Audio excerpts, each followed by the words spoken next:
তেহারি কিংবা বিরিয়ানি দুটোর মধ্যেই না আলাদা কোনো পার্থক্য আমি পাই না। তো যাই হোক, বিরিয়ানির জন্য আমরা ছোট ছোট করে গোছগুলো কেটে নিয়েছিলাম এবং যেহেতু রান্নার দায়িত্ব আমার উপর ছিল, এখন চুলাতে পাতিল বসিয়ে বিরিয়ানির জন্য ব্রেস্তা করতেছিলাম। রোস্ট কিংবা বিরিয়ানি যেটাই আমি করি না কেন, মশলাটা এক সাইড করে আগে মেরিনেট করে রাখি, সমস্ত মশলা একত্রিত করে। এখানে পেঁয়াজ, রসুন, আদা, বাদাম বাটা, ধনিয়ার গুঁড়া, জিরার গুঁড়া, সরিষার তেল, স্বাদমতো লবণ।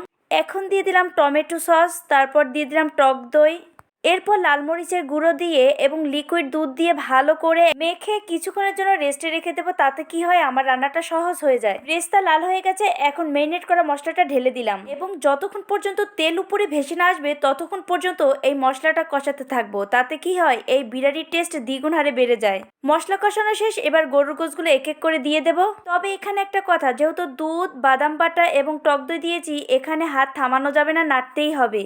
পর্যায়ে এখন বিরিয়ানির চালগুলো ধুয়ে রেখে দিতে হবে ঝাঁপিতে। এদিকে ঘিরান পেয়ে মামা চলে আসলো আবার খেতে। যাই হোক, এ পর্যায়ে বিরিয়ানির চালগুলো এখন ঢেলে দিলাম আর সুন্দর করে অনবরত কিছুক্ষণ টেলে নেব চালটাকে।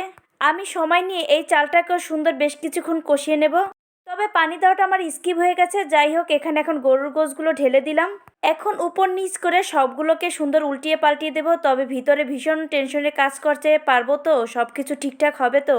যাই হোক, ব্রেস্তা এবং ঘি দিয়ে সুন্দর করে দমে রেখে দিলাম। মাশাআল্লাহ, চমৎকার একটা সুঘ্রাণ ছড়িয়ে গেছে। যাই হোক, এ পর্যায়ে আবার একটু দমে দিয়ে আবারও নাড়তে চলে আসলাম। যেহেতু চাল ছিল 4 কেজি এবং গোছ ছিল 3.5 কেজি, তাহলে তো বোঝেন এটা কতগুলো বিরিয়ানি হয়েছে। এটা উপর নিচ করতে তো অনেক সময় লেগে যাবে। এবার সবাই খাবারের জন্য দুপুরে প্রস্তুত, এক এক করে প্লেটগুলো বেড়ে দিচ্ছে। তবে বিরিয়ানির কালার দেখে বোঝা যাচ্ছে বিরিয়ানিটা কতটা সুন্দর হয়েছে। আমিও একটা প্লেট হাতে নিয়ে নিলাম। একটা মানুষের কষ্ট করে রান্নার সার্থকতা ঠিক তখনই আসে যখন খেয়ে সবাই সুন্দর রিভিউ দেয়। তবে আমি বরাবরই রান্না করতে ভালোবাসি, রান্না করে খাওয়াতেও ভালোবাসি এবং সুন্দর রিভিউ পেতেও খুব পছন্দ করি। এবং সবার পক্ষ থেকে ভালোবেসে উপহার স্বরূপ আমাকে এই হাঁড়িটা দেওয়া হয়েছে।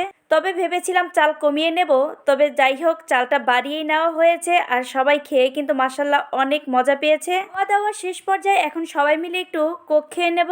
এরপর বিকালে খাওয়া দাওয়া শেষে সবাই একটু চেয়ার নিয়ে বসে গেলাম এবং বাচ্চাদের নাচের এই বিনোদনটা উপভোগ করলাম। আর এই বাচ্চাদের নাচ দিয়ে দুপুরে পিকনিকের আয়োজন থেকে আমি বিদায় নিচ্ছি। ভিডিওটা ভালো লাগলে পেজটাকে ফলো দিয়ে পাশে থাকবেন। আসসালামু আলাইকুম রহমতুল্লাহ।